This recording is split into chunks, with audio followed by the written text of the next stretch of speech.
लेकर कुछ करें साथियों, हम मानव हैं, मानवता के लिए कुछ करें साथियों। अन्यथा इस धरा पर जन्म पाया है क्या, अन्यथा इस धरा पर जन्म पाया है क्या। धर्म स्नेह भव्यात्माओं, हम छेड़ाला ग्रंथ को पढ़ रहे हैं, उसमें सिर्फ एक ही बात है। क्या बात है? तीन लोक में जीव अनंत, सुख चाहे दुख ते भय। उस संसार के जितने भी जीव हैं, जितने भी प्राणी हैं, वो सभी क्या चाहते हैं? सुख चाहते हैं। सुख चाहे दुख ते भय।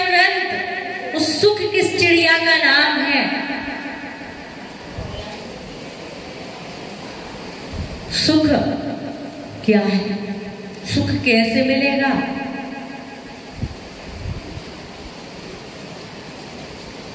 कहा है कि या तो साधु बन जाओ, और साधु नहीं बन सकते तो साधुओं की सेवा करने लग जाओ। यदि आप साधु नहीं बन सकते तो साधु की सेवा करो, क्योंकि सेवा करने से ही दुख का क्षय होता है, दुख का विनाश होता है। दुख कितने प्रकार के हैं? कितने प्रकार के हैं दुख? चार। कौन कौन से? वो दुख अलग चीज है छेठाला के हिसाब से। में दुख तीन प्रकार का है। कितने प्रकार का है? तीन प्रकार का दुख है। कौन कौन सा? कोई तन दुखी, कोई मन दुखी, कोई धन दुखी दिखे। संसार में सुख सर्वदा काहू को ना दिखे। कोई धन दुखी, कोई मन दुखी, कोई तन दुखी दिखे। कौन कौन से दुख हैं? कोई धन से दुखी है, तो कोई मन से दुखी है, तो कोई तन से दुखी है। इन तीन दुखों से प्रत्येक प्राणी दुखी है। कोई मन के रोग से दुखित है, तन के रोग से सुखी है। कोई मन के रोग से सुखी है तो तन के रोग से दुखी है। कोई तन और मन से सुखी है तो धन के रोग से दुखी है। और कोई तन मन धन तीनों से दुखी है। अब तीन प्रकार के दुख हैं, तो तीन काम करेंगे तब जाकर के हमें सुख की प्राप्ति होगी। कितने काम करेंगे? तीन। तो तन के रोग से मुक्त होना है। आचार्य कहते हैं कि तन के रोग से यदि मुक्त होना है तो क्या करने लग जाओ? सेवा करने लग जाओ। क्या करने लग जाओ? सेवा करने लग जाओ, वैयावृत्ति करने लग जाओ। यदि सेवा करने लग जाओगे, वैयावृत्ति करने लग जाओगे, तो तन के रोग से मुक्त हो जाओगे। अब वैयावृत्ति किसकी होती है? किसकी होती है? साधु की। किसकी होती है? साधु की। कैसे होती है? हाथ पैर दबा के। कैसे होती है? बोलो ना, जोर से बोलो ना। सब तरफ से होती है। हाथ पैर दबाना और दबाते दबाते गले तक पहुंच जाना। सब तरह की वैयावृत्ति होती है।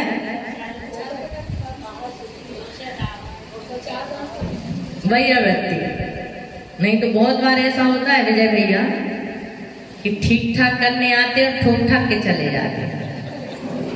आते तो ठीक ठाक करने हैं, लेकिन ठोक ठाक के चले जाते हैं। कोई इधर से खींच रहा है, कोई इधर से खींच रहा है, कोई ये पैर खींच रहा है, कोई वो पैर खींच रहा है, कोई कहीं से दबा रहा है। और पता चलता है कि जितना दर्द नहीं था उसके बाद ज्यादा दर्द हो गया। जब बहुत 10-20 लोग एक साथ दबाने वाले, फिर देखो आप मजा। और हम तो हमेशा आंखें नींद, ये लोग कई बार बोलते हैं माता जी आप तो सो जाओ, आंखें बंद कर लो, हम अच्छे से दबा दे रहे हैं, आपकी नींद लग जाएगी, हम अपने आप चले जाएंगे। हम कह रहा बिल्कुल नहीं, ये गलती कभी नहीं करेंगे। इसलिए नहीं करेंगे क्योंकि पता चला हमारी आंख और तुम्हारा ध्यान इधर की जगह कहीं और चला गया और सिर दबाते दबाते कहीं आप यहाँ तक आ गए तो दिक्कत हो जाएगी। कई बार ऐसा होता है। एक्सीडेंट क्यों होता है? ध्यान चूका कि एक्सीडेंट हुआ, नजर हटी, दुर्घटना घटी, इसलिए अपन बिल्कुल बराबर नजर बिठा के रखते हैं। कहने का मतलब ये है कि वैया वृत्ति किसकी होती है? सिर्फ साधु की। किस किस की होती है? पति की, परमात्मा की और सास ससुर की। किसकी होती वैया वृत्ति? सास ससुर की भी होती है, माँ बाप की भी होती है और बच्चों की भी होती है।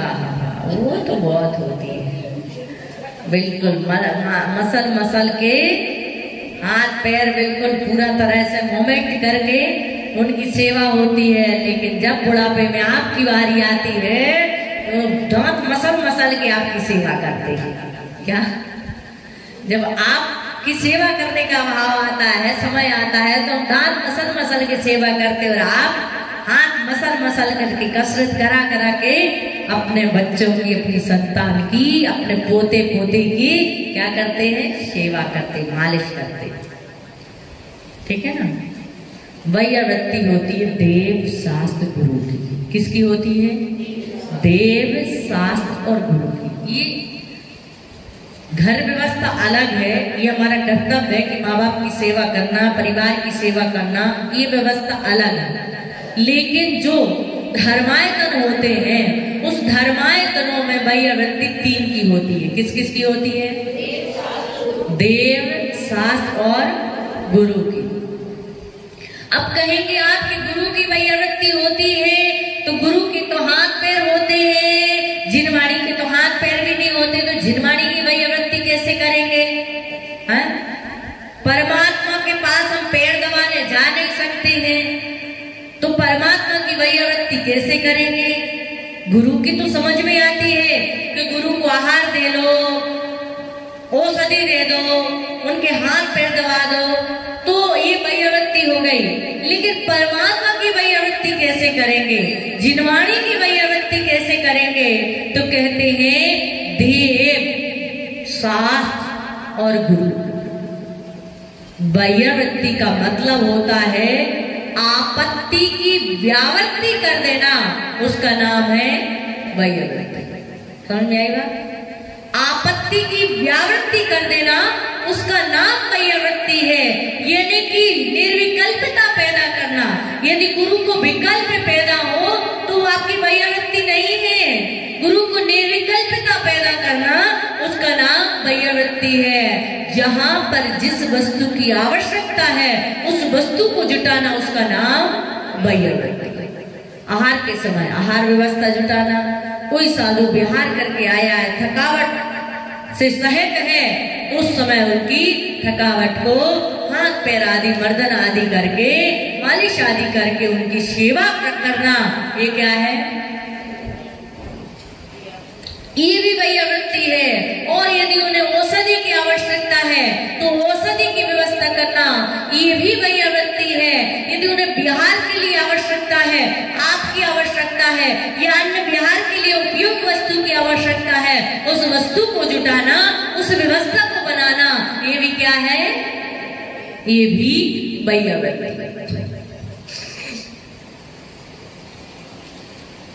तो ये तो हो गई किसकी वैया वृत्ति?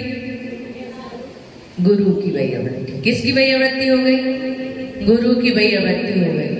अब जिनवाणी की वैया वृत्ति। जिनवाणी की वैया वृत्ति कैसे करेंगे आप? जिनवाणी की जो वैया वृत्ति होती है, वो जिनवाणी की वैया वृत्ति, उसके हाथ नहीं है, पैर नहीं है, हम वहां पैर दबाने नहीं जाएंगे। जिनवाणी में कोई औषधि की आवश्यकता नहीं है। जिनवाणी के लिए यदि किसी चीज की आवश्यकता है तो जिनवाणी की सुरक्षा की आवश्यकता है। किसकी आवश्यकता है? जिनवाणी की सुरक्षा की आवश्यकता है।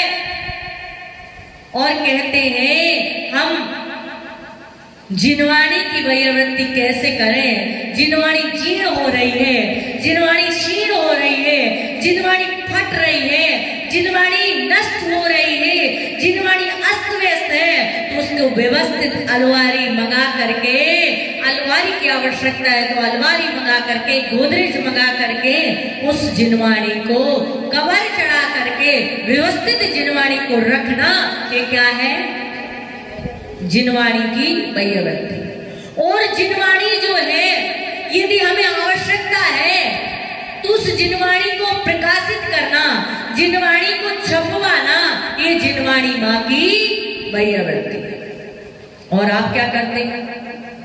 आप लोग क्या करते हैं? कैसे करते जिनवाणी की वैयवृत्ति? अरे वैयवृत्ति तो छोड़ दो, जिनवाणी की आप लोग ऐसे तैसे कर देते। पूजा करते, मैं नहीं कहूंगी पूजा मत करो, करो, 4 की जगह 1 करो, लेकिन जो 2 पूजा करने में जितना समय लगाते हैं ना, उतना समय जिनवाणी की सेवा में लगाओ। आप पूजा करते हो, इतने चावल चढ़ाते हो, इतने प्रमाण पूर्वक आपकी पूजा होती है कि इतने सारे चावल तो आपकी जिनवाणी में चले जाते हैं, और उसी जिनवाणी को आप फिर सीधा बंद करके रख देते हैं, उसके चावल नहीं निकालते हैं, और उसका परिणाम ये होता है कि वो गीले चावल होते फपूज जाते हैं, असंख्यात जीव पड़ जाते हैं, उसके साथ जीवों का घात तो होता ही होता है, जिनवाणी का भी विनाश होता है, जिनवाणी का भी घात होता है, क्योंकि जिनवाणी फट जाती है। क्या हो जाती है? जिनवाणी चावल रखने से, जिनवाणी चावल रख दिए, एक जिनवाणी रख दी, उसके ऊपर और जिनवाणी रख दी, और चावल का जो दाना था उतना छेद हो जाता है, उतनी जगह गीली हो जाती है, और गीली होने से जिनवाणी शीघ्र ही क्या हो जाती है? जीर्ण शीर्ण हो जाती, खराब हो जाती है। ऐसा होता है कि आप विधान की पूजा देखना, विधान की पुस्तकें देखना, जब विधान की पुस्तकें आती हैं तो उसमें से इतने इतने चावल निकलते हैं, और आपकी जिनवाणी में भी कितने चावल निकलेंगे जो आप रोज पूजा करते हैं। तो एक पूजा कम भले करना, लेकिन जो जिनवाणी में चावल डले हुए हैं सारे एक एक पेज से जिनवाणी के चावल को हटाना। और होता ये है कि जिनवाणी रखी इधर वाली अलमारी में है, लेकिन हमें सबसे पास में कौन सी अलमारी मिलती है, उस अलमारी में हम रख करके चले जाते हैं। ऐसा ही होता है। और कितने बार उठाते अलमारी से है, और जहां टेबल है उसी टेबल पे छोड़ के चल देते हैं। आपने पूजा नहीं की, ढोंग किया। क्या किया? पूजा नहीं की आपने, पूजा के नाम पर सिर्फ ढोंग किया। इस थाली से उठा करके इस थाली में आपने क्या कर दिया? द्रव्य को चढ़ा दिया, अन्यथा आपने सच्ची पूजा नहीं की। सच्ची पूजा तो वही है जब आपने जिनवाणी को जहां से उठाया, बल्कि आपको लगता है कि 4 जिनवाणी और बिखरी पड़ी है, तो उन जिनवाणियों को भी व्यवस्थित रख दे। आपको देख करके दूसरा भी रखेगा, आप दूसरे को देख करके तीसरा रखेगा, और कहते हैं ऐसी सारी व्यवस्था बन जाएगी, सारे लोग संस्कारी हो जाएंगे, और हमारी जिनवाणी कैसी दिखेगी? आप अपने कपड़े कैसे रखते हैं? कैसे रखते हैं?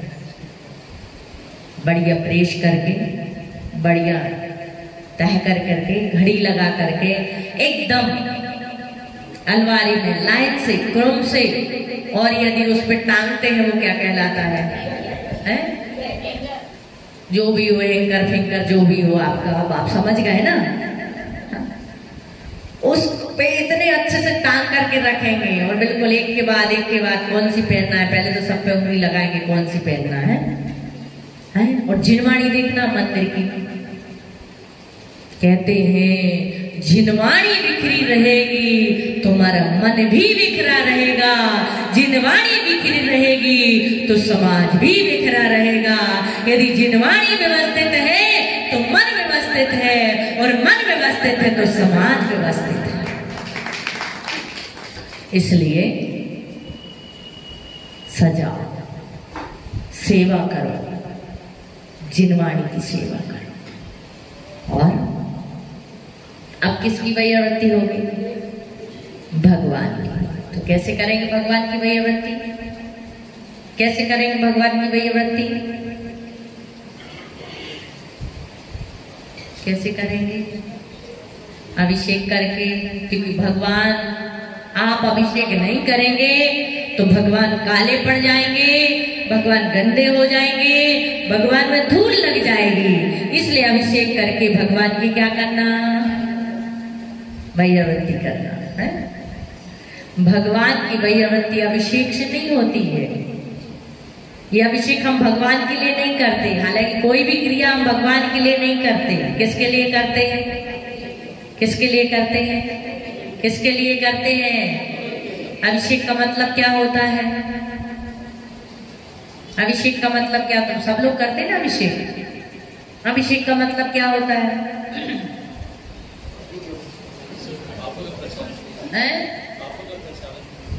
पापों का प्रक्षालन करना। अभिषेक का मतलब, अभिषेक, अभिषेक जो अभिषेक शब्द है, अभिषेक का मतलब क्या है? मनोज भैया, गोलू भैया, अभी करके आए ना भगवान को? क्या? फाड़े शास्त्र अनेकों पढ़ पढ़, फाड़े शास्त्र अनेकों पढ़ पढ़, तोड़ी कई मालाएं। क्या? फाड़े शास्त्र अनेकों पढ़ पढ़, तोड़ी कई मालाएं, और मान कसाए घिसी न मन की घिस डाली प्रतिमाएं। क्या? मान कसाए घिसी न मन की घिस डाली प्रतिमाएं। प्रतिमाओं को अभिषेक कर करके, प्रक्षाल कर करके इतना घिस दिया, इतना घिस दिया, इतना घिस दिया कि कई जगह आप जाओगे, कान नाक सब घिस गए, गाल घिस गए, लेकिन आज तक कसाए नहीं घिसी। और जब तक कसाए नहीं घिसी, कितना भी भगवान को घिस लेना, कुछ होने वाला नहीं। अभिषेक का मतलब, अभिषेक का मतलब, अभिषेक का मतलब, अभिषेक का मतलब होता है अभी। अभी मतलब निकट, सेक मतलब, सेक मतलब महानता की ओर जाना। यानी कि जो अभिषेक है, महानता की ओर ले जाने वाली क्रिया को क्या कहते हैं? अभिषेक कहते हैं। अभी, अभी का मतलब निकट, और सेक का मतलब महान। सेक का मतलब महान, जो महानता की ओर ले जाए, वो क्या है? अभिषेक। तो हम मंदिर की वैयावृत्ति, भगवान की वैयावृत्ति कैसे करें? सबसे ज्यादा जरूरी है, सबसे ज्यादा जरूरी है मंदिर की वैयावृत्ति। जिनवाणी की वैयावृत्ति, गुरु की वैयावृत्ति करने में तो कहीं कोई कमी नहीं है, लेकिन देव की वैयावृत्ति और जिनवाणी की वैयावृत्ति बहुत आवश्यक है। कहते हैं कि जहां का मंदिर भव्य होता है, जहां का मंदिर भव्य होता है, जहां के मंदिर में सुंदरता होती है, वहां की समाज का पता चलता है कि समाज कितनी सुंदर है, समाज कितनी भव्य है। यदि मंदिर अस्त व्यस्त है, पता चल जाता। हम लोग मंदिर में जाते हैं, बोलते माता जी आप लोगों को कैसे पता चलता? मंदिर के वास्तु से पूरे समाज का वास्तु पता चल जाता है। क्या? मंदिर के वास्तु से पूरे समाज का वास्तु पता चल जाता है कि समाज कैसी होगी, समाज की भावनाएं कैसी होंगी।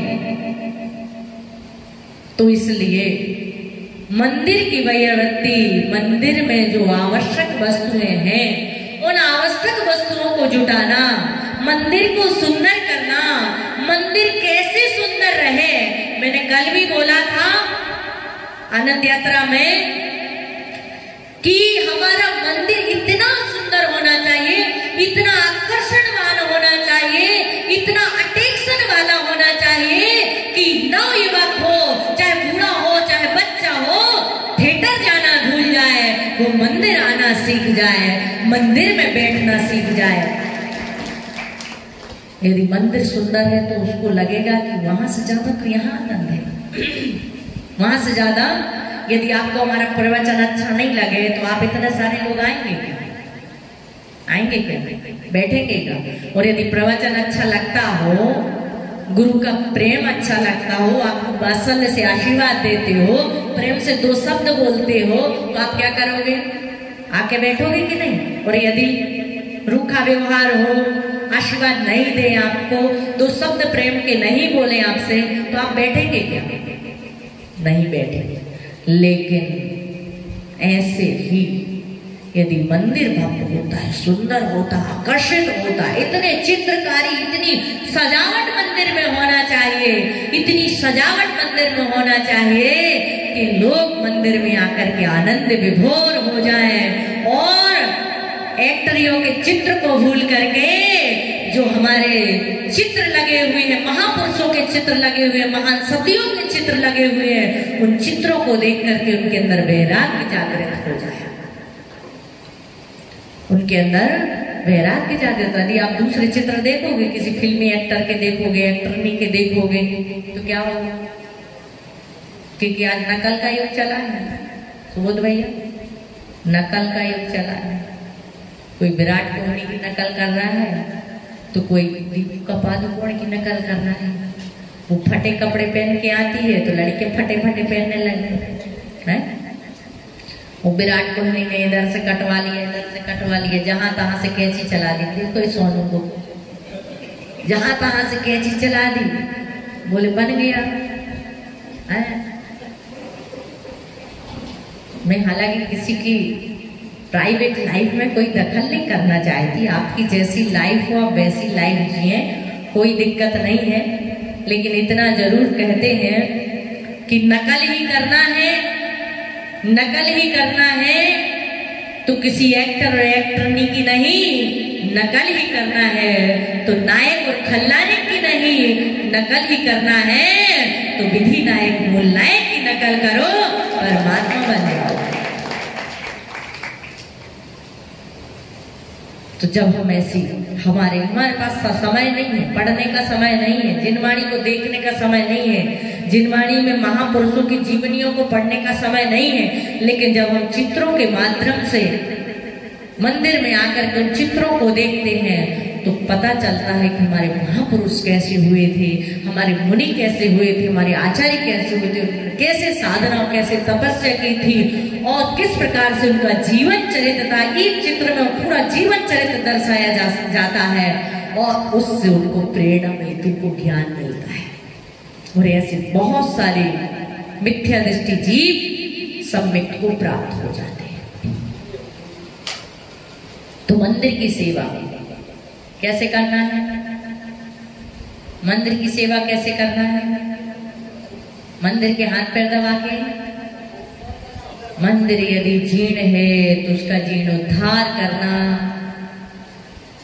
मंदिर में इतनी सुगंध होना चाहिए, इतनी खुशबू होना चाहिए, इतना सुगंधित पवित्र वातावरण होना चाहिए कि लोग सेंट लगाना भूल जाएं, लोग सेंट लगाना भूल जाएं और मंदिर में आकर के बैठे। और जब मंदिर से बाहर निकले तो आपके शरीर की खुशबू, आपके मंदिर की खुशबू आपके घर तक जाए, आपकी गली से निकले, ताकि गली वाला भी सोचे हमें भी मंदिर जाना है। आप किसी सेंट वाले की दुकान में जाते हैं ना, सेंट खरीदे नहीं खरीदे, लेकिन क्या हो जाता है, खुशबू आ जाती है। क्यों? सब कभी खरीदा सेंट? परफ्यूम वाले की दुकान पे गए, परफ्यूम खरीदो नहीं खरीदो, लेकिन उसकी खुशबू जरूर आती है। कोयले की कोठरी में जाओगे, कोयला में हाथ मत लगाना, बिल्कुल भी नहीं लगाओगे हाथ, फिर भी थोड़ी बहुत तो कालिमा लगी जाती है।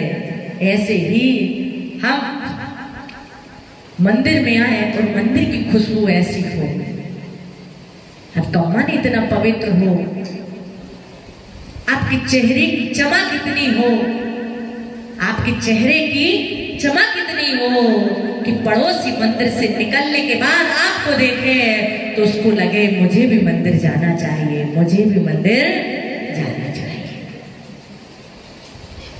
यदि आप मंदिर से बाहर निकले और लड़ाई झगड़ा करने लगे, चिल्ला चोट करने लगे, वो बोले इससे अच्छा तो हम घर में ही ठीक है, मंदिर जाना सही नहीं है, क्योंकि ये मंदिर जाते हैं यहाँ तो पूजा करते और बाहर आके लड़ाई करते हैं, झगड़ा करते हैं, चिल्ला चोट करते हैं। तो मंदिर की वही मंदिर की वही अवस्था। मंदिर में जो आवश्यक है, मंदिर सुंदर कैसे, हमारे घर को सुंदर हम कैसे बनाते हैं, कैसे बनाते हैं? पहले जितने में पूरा घर बन जाता था, जितने में पूरा घर बन जाता था, उतने पैसे में तो आज एक बाथरूम बनती है, बनती कि नहीं? एक जगह पे एक आदमी ने अपनी बाथरूम बनाई, सोने की ईंटें लगाई। सच्ची घटना है, कर्नाटक बेंगलोर की उधर की। उसने सोने की सीढ़ियां लगाई अपनी बाथरूम में। अच्छा, बड़ा आलीशान बाथरूम बनाया, कई करोड़ों का बाथरूम बनाया। उससे पूछा गया है कि घर में तो पत्थर की ईंटें लगाई है, ऑफिस में सीमेंट की ईंटें लगी हैं, मिट्टी की ईंटें लगी हैं, लेकिन तूने बाथरूम में सोने की ईंटें क्यों लगाई? उसने कहा, ना तो ऑफिस में शांति मिलती है, ना घर में शांति मिलती है। सबसे ज्यादा यदि कहीं शांति मिलती है, सबसे ज्यादा यही कहीं शांति मिलती है, तो वही शांति मिलती है, वही शांति मिलती है। और जहाँ पर शांति सबसे ज्यादा मिलती है, वहाँ पर उस स्थान को कैसा बनाना चाहिए? अच्छा बनाना चाहिए। सोच भी गजब थी, क्योंकि दुकान जाएंगे तो मोबाइल परेशान करेगा, ग्राहक परेशान करेंगे, ऑफिस में बैठेंगे तो कस्टमर परेशान करेंगे, और घर में आएंगे तो बीवी परेशान करेगी, बच्चे परेशान करेंगे। लेकिन वहां एक ऐसी सेफ जगह है, ना मोबाइल परेशान करता है, ना मच्छर परेशान करता है, एकदम शांत जगह है, एकदम सुकून की जगह है। सच बताओ ना, तो जितने भी बड़े संत हैं, ऐसे आचार्य विश्वसागर महाराज जी भी बोल रहे थे, और मैं भी, मेरा भी वही था। यहीं की बात बताऊं मैं, जब यहीं कोडरमा में थी, यहाँ से बहुत सारी यादें जुड़ी हुई, यहाँ से बहुत सारी यादें जुड़ी हुई। जब हमारे गुरुजी यहाँ पर आए हुए थे, और गुरुजी इस रूम में थे, हम लोग उस रूम में थे, एक ही रूम था, एक रूम में दोनों माताजी थी, और कितना छोटा सा रूम है कि यदि 2 पाटे लग जाए तो तीसरा पाटा मुश्किल है। ऐसे ऐसे 2 पाटे लगे थे। सामने मेरा छोटा वाला नीचे वाला पाटा लगा था, श्रावकों को बैठने के लिए तो जगह ही नहीं थी। अब माता जी के पास यदि 4 श्रावक आके बैठते थे, वो हमारा जो पाटा डला था नीचे वाला, उस पाटे पे श्रावक लोग बैठते थे। श्रावक लोग उस, मतलब श्रावक बोले तो जो बच्चे शाम को भैयावृत्ति वगैरह में आती थी, महिलाएं, वो हमारे वाले पाटे पे बैठती थी और माता जी की भैयावृत्ति करती थी। अब बताइए, उन्होंने छोटे से रूम में पढ़ने के लिए जगह नहीं मिलती थी, तो ये जो रूम है ना, ये अभी भी कबाड़ा है, पहले भी कबाड़ा ही था। मतलब 21 साल 22 साल पहले भी ऐसा ही था, और आज भी ऐसे ही है। 22 साल पहले आपका घर कैसा था मुझे नहीं पता, लेकिन आज आलीशान है, लेकिन मंदिर एजिटेट वैसा ही है। तो यहाँ बैठ करके टेबल वेबल पड़ी थी, टूटी फूटी कुर्सियां पड़ी थी, या कोनिया में बैठ करके हम याद किया करते थे। कल वो अज्जू भैया है ना, अजय भैया बोल रहे थे, माता जी इतना कलेक्शन कहाँ से आपके पास होता है? तो ये कलेक्शन ज्यादा कोडरमा का कलेक्शन है। यहाँ पर बैठ करके मैंने बहुत पढ़ाई की गुरुजी के साथ। गुरुजी दिन भर पढ़ाते थे, क्योंकि लोग ज्यादा आते नहीं थे, कम लोग आते थे, 2, 5, 10 लोग तो प्रवचन में आते थे उस समय, और यही प्रवचन होता था, और दिन भर सिर्फ पढ़ना ही है। तो बहुत पढ़ाई यहाँ पर की है। और दूसरी बात मैं आपको बता दूं कि यहाँ से निकलने के बाद सीधा यहाँ से सीधे शिखर जी गए थे, और यहाँ से जाने के बाद ही हमारी सबने शिखर में दीक्षा हुई थी, इसलिए यहाँ से थोड़ा लगाव है। मंदिर की भैयावृत्ति कैसे करना है? हमारी बेदी वैसे ही है, जिसने बनाई थी, जो रंग रोगन उसने कर दिया था, वही आज तक रंग रोगन है, उसमें कोई परिवर्तन नहीं है, कोई बदलाव नहीं है, जैसा था वैसा का वैसा ही है। लेकिन हमने अपनी दुकानें बढ़ा ली हैं, अपने मकान को बढ़ा लिया है। कहते हैं, मंत्र बोलने वाले ओंठों से पवित्र, मंत्र बोलने वाले ओंठों से पवित्र सेवा करने वाले हाथ होते हैं। मंत्र बोलने वाले ओंठों से पवित्र सेवा करने वाले हाथ होते हैं। यदि हमारा सेवा का भाव हो, हमारा भैयावृत्ति का भाव हो, तो कहते हैं जितना हम मंत्र बोलते उससे ज्यादा पुण्य हमें सेवा और वैया भक्ति करने से प्राप्त होता है। इसलिए भाव बनाइए, मन बनाइए कि हमारा मंदिर भी भव्य बन जाए। कहीं बर्तन पड़े, कहीं कपड़ा पड़ा है, कहीं अस्त व्यस्त और अपवित्र ऊर्जा, अपवित्र वर्गणा वही शुद्धि करते हैं और वहीं से वहां की जो, इससे अच्छा तो आप घर से करके आओ, वो ज्यादा बेटर है। यहाँ पवित्रता नहीं, कहते हैं 100 मीटर तक। कितने मीटर तक? 100 मीटर तक मंदिर के प्रांगण के 100 मीटर के एरिया में हमें अपवित्रता नहीं फैलाना चाहिए। क्या नहीं करना चाहिए? ना तो दीर्घ शंका और ना ही लघु शंका। लेकिन हम दुकान वाले भी मंदिर में आकर के निरुपामती स्वाहा है, क्या होगा? कैसे होगा विकास? जितनी आप मेहनत करते हैं उतना फल आपको मिलता नहीं है। आप मेहनत कम करेंगे और फल ज्यादा मिलेगा जब मंदिर से अपवित्रता दूर होगी। जब तक मंदिर में अपवित्रता है, वैसे आप लोगों को सुनाने से कोई मतलब नहीं है, क्योंकि जिसको सुनाना है वो तो है नहीं, जिसको सुनाना है वो तो है नहीं, लेकिन आप लोग सुना देना, पहुंच जाएगा तब ठीक है फिर। हाँ, वैसे आप लोगों से कह देना जो मैं यहाँ पे बोल रही हूँ किसी को कहना मत, किसी को कहना मत, क्योंकि महिलाओं से यदि कोई बात ये कह दिया किसी को कहना मत तो वो बात पूरे गांव में फैल जाती है। ये बात जरूर है ना।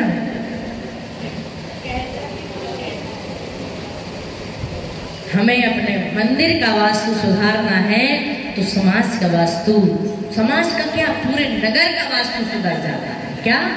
पूरे नगर का वास्तु सुधर जाता है। इसलिए हम अभी तक हमारा काम नहीं हो रहा, कहीं ना कहीं अटक रहा है। इसका मतलब ये कहीं ना कहीं हमारी भावनाओं में कमी है, कहीं ना कहीं हमारे परिणामों में कमी है। जिस दिन सबके एक से परिणाम हो जाएंगे, सबके भाव एक से हो जाएंगे कि कुछ भी हो जाए हमें हमारे मंदिर को सुंदर बनाना है, अपने आप मंदिर सुंदर होने लग जाएगा। इसलिए क्या करना है? देव, शास्त्र और गुरु। मंदिर में बर्तन नहीं है, मंदिर में टेबल नहीं है, मंदिर में अभिषेक के लिए कोई सामग्री की आवश्यकता है, उस सारी व्यवस्थाओं को मंदिर संबंधित, संत भवन नहीं है, संतों को रुकाने के लिए नहीं है, कमरा बनवाना, शिखर नहीं है शिखर बनवाना, कलश नहीं है कलश चढ़वाना, ये सारी जितनी मंदिर से संबंधित वस्तुएं हैं उस वस्तुओं को जुटाना ये किसकी वैयावृत्ति है? देव की वैयावृत्ति। अभिषेक करना भी है, पूजा करना भी है, क्योंकि जितना आप भगवान की पूजा करेंगे, जितने ज्यादा से ज्यादा लोग भगवान का अभिषेक करेंगे, उतनी मंत्र की वर्गणाएं बढ़ेंगी, और जितनी मंत्र की वर्गणाएं बढ़ेंगी अपने आप अतिशय होने लग जाया करेंगे।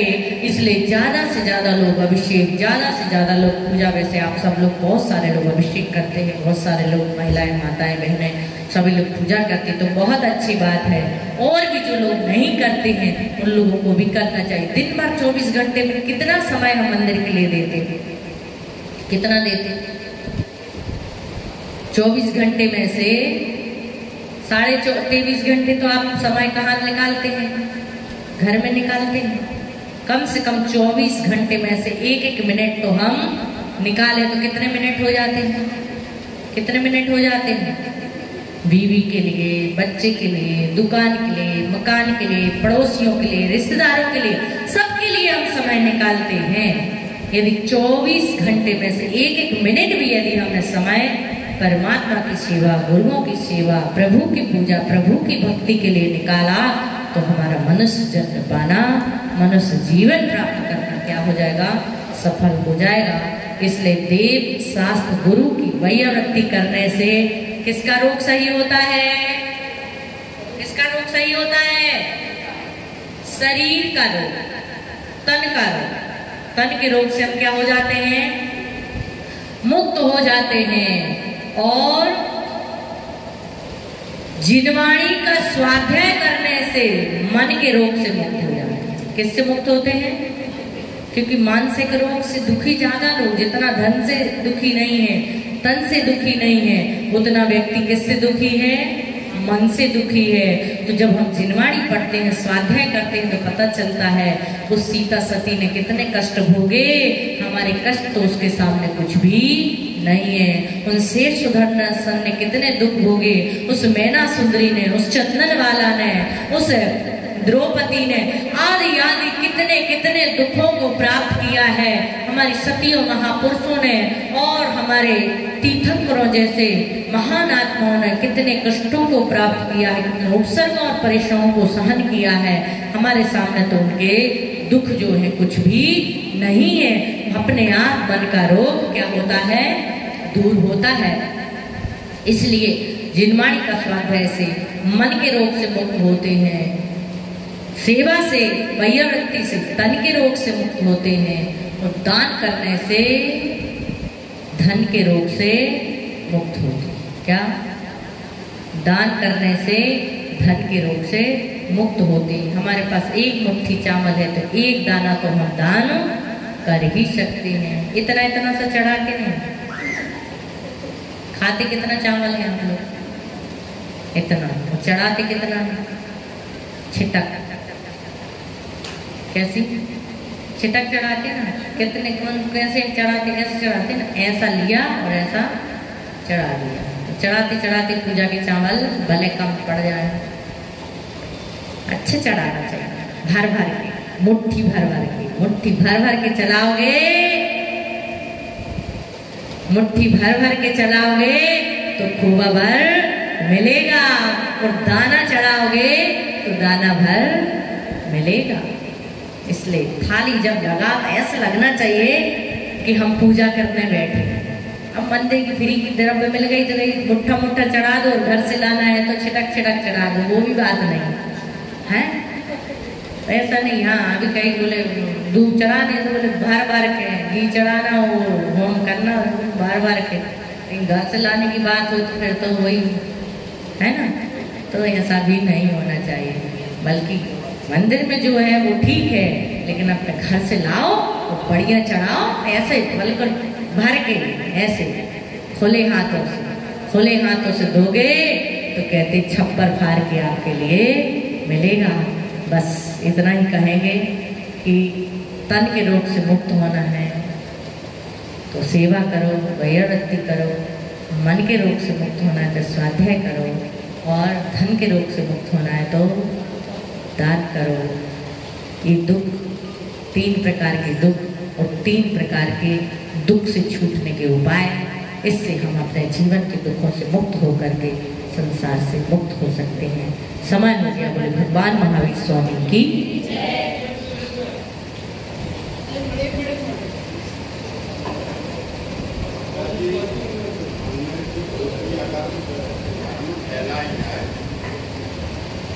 उसकी ऊर्जा भी बहुत काम करती है, इसलिए ज़्यादातर सभी लोग मन्नर की धोती अपने घर में अगर फैलाएंगे तो उससे भी ऊर्जा मिलती है।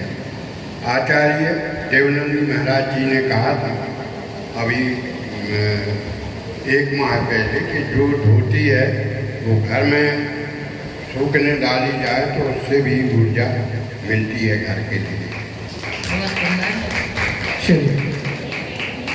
परम पूज्य गणनीय आय का सौभाग्य होते माता जी के श्री चरणों में त्रियोग वंदना।